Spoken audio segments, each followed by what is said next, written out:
Crystal with the MouseandABeach travel company, and I just wanted to do a quick video on the hotels that we visited just to give you a little more information about some of them.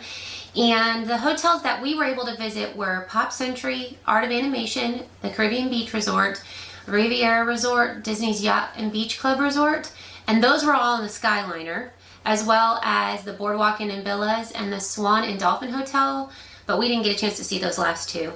And then we also went to see the Contemporary Resort and the Grand Floridian, which are located on the monorail, as well as the Polynesian. Unfortunately, the Polynesian was closed, but I'll give you guys a little more information with regards to that shortly. So some of the hotels that my husband and I really liked were, two particularly, were popcentries and Art of Animation. At popcentries, it's really bright and vibrant, and the colors are beautiful there. The lobby is large. They have a huge gift shop and a nice restaurant, and they have an arcade, which is really cool, in the main building. And each area or location for hotel rooms is separated by decades, which I thought was really neat. And you have the 1950s to 60s, which has a little bit smaller pool, and it's geared towards the time frame of the 50s and 60s. So they have decorations like Lady and the Tramp and Snow White. And then in the 1960s and 70s, you move into the Jungle Book, and they have this big giant Mickey telephone and this huge gigantic foosball court, which is really neat outside. And then they also even have an outdoor twister game, which I thought was really neat in the 60s and 70s. And then you move a little bit further into the resort to the 80s and 90s, and that is a little bit further away, and that's further away from the main entrance. The biggest pool at popcentries was in the 60s and 70s, and that's right behind the main building. But they're both in the 50s and in the 80s and 90s, they have their own separate pool.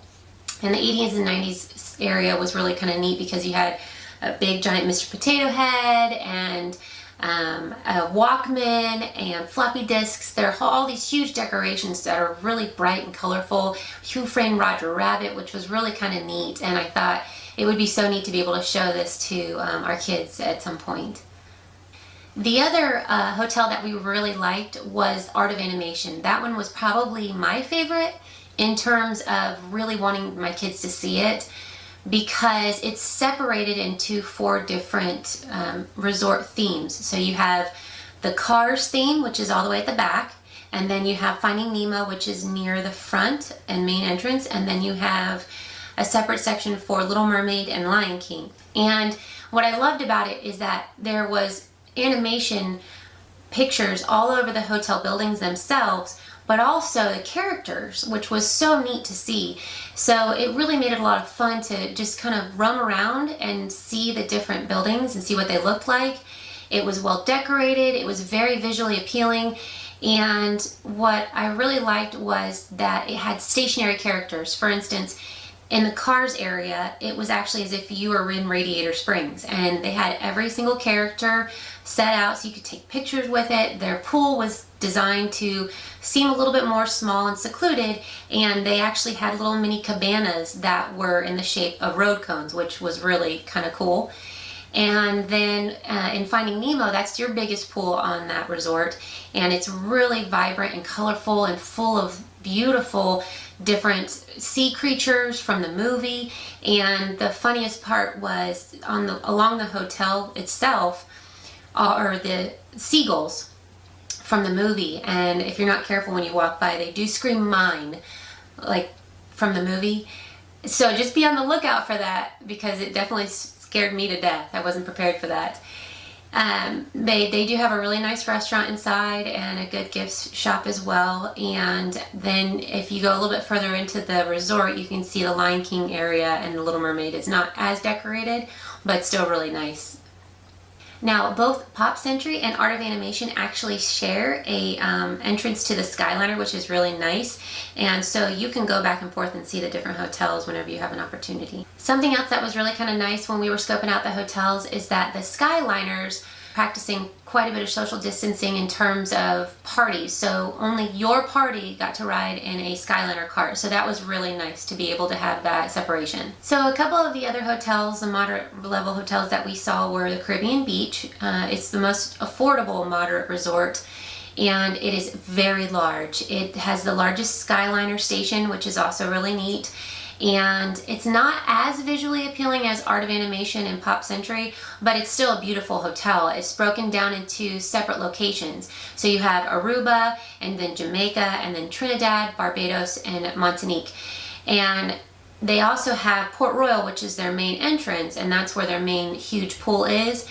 And each area does have its own smaller pool because it's so spread out. Their large pool is really kind of cool because it's almost decorated with a Pirates of the Caribbean kind of theme, old stone fort kind of vibe, which is really kind of nice. And they also have, which I thought was really unique, is little relaxation stations with hammocks set up along the lake because it surrounds a lake itself. And I thought that was really kind of quaint that they had little areas to relax and just take a breather. And it also connects directly to the Rivera Resort, which is more like a condo resort. That is strictly for Disney Vacation Club members, so we couldn't really access the lobby area or any of the restaurants in terms of getting to see inside. But it was still a very nice resort for Disney Vacation Club members. If you've never been, I would definitely suggest taking a look at that. It's very quiet, and there's several pools over at that resort as well. And the last resort that we saw along the Skyliner was the Yacht and Beach Club Resort. And I really liked that visually because my husband and I are sailors, and it was just neat to see all the sailboats, and it really felt like a, New England, northern New England, kind of like Hamptons Yacht Club, which was really kind of neat, the way they had it decorated with sailboats and big ships, and the pool was very large, and it was really kind of visually very appealing. So I would definitely suggest that if that is more your style for a more upscale kind of look, but still reasonably priced. So after we did the hotels along the Skyliner, we went over to the hotels along the monorail so that we could kind of get an idea as to what those were like. And so we went to the Contemporary. It does definitely have a more modern feel to it. It is right there next to Magic Kingdom, so it's very conveniently located. If you decide you want to spend most of your time at Magic Kingdom, you can walk, you can take the monorail, or you can take a ferry right directly to Magic Kingdom, which is really convenient. And the decorations there were more of like an artsy feel. They have really good restaurants in there, like Chef's Mickey, Wave, and the California Grill. They have a really large pool behind the main tower, and then there's also a pool at the Bay Lake Tower, which is a little bit to the side as well. And what's kind of neat is you can actually take a boat to and from the Fort Wilderness Lodge, which is really convenient. If you're staying in the Fort Wilderness Lodge, you can take a boat over and then hop on the monorail, or you can actually do boating activities on the lake that's behind the Contemporary Resort, which I thought was very nice. Now, we did take the monorail over to the Grand Floridian. We wanted to stop at the Polynesian, but it's currently closed until this summer, so I'm very anxious to see what that looks like and what the renovations are this summer. And the Grand Floridian was probably our favorite. It is just absolutely beautiful. It's beautifully decorated. It's very upscale, very majestic, has a beautiful pool, and you felt like a princess walking into that resort. So that was probably our most favorite resort of all. So that kind of gives you a little idea of some of the information about the hotels. And I'd be interested to hear what your favorite hotels are at Disney. If there's one that I didn't mention, please don't hesitate to comment below on which ones you prefer and why you prefer them. I would love to hear about it. And if you like this video, don't hesitate to give it a thumbs up, and don't forget to subscribe, and I'll be sure to do some more videos here in the next couple of weeks about some more information with travel. Thanks, guys.